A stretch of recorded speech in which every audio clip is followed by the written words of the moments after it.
All right, so this is my problem number 1 for the week 2 video explainers.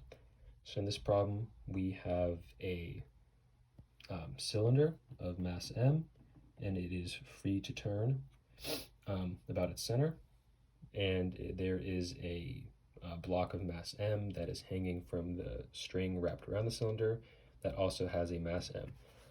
So we are trying to find the angular acceleration of the cylinder. So just a couple things that we can identify before we go along and start this problem is that the radius of the cylinder is equal to r, and the mass of the block in the cylinder is going to be equal to m. And we're trying to find, like I said, the magnitude of the angular acceleration of the cylinder. So one important thing to note before we go along and solve this problem is that first we're going to look at all the balancing the forces to set up an equation, which is going to be mg minus the torque equals mass times the linear acceleration. And we know that torque is equal to the impulse times the angular acceleration. So right here we have the torque times the radius, which is equal to impulse, which is 1/2 mr squared, times the angular acceleration.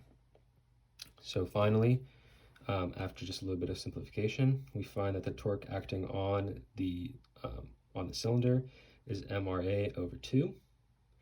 And using the value of tension from the first equation, we can substitute and find that mg minus mRa over 2, which is that previously calculated torque value, is equal to the mass times the linear acceleration. And we also know that the linear acceleration is equal to the radius times the angular acceleration.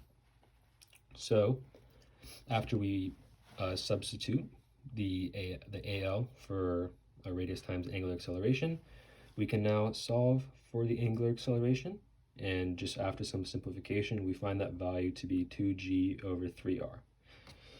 So just some of the tricky parts in this problem were just identifying the equations that you can use to help solve this problem, because you kind of had to do some substitution, which is a little tricky at first. And also one important thing to notice was that this was all going in the positive y direction.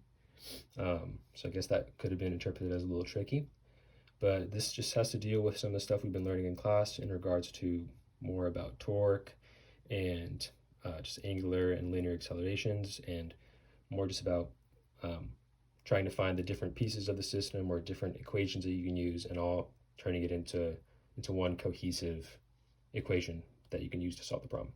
So yeah.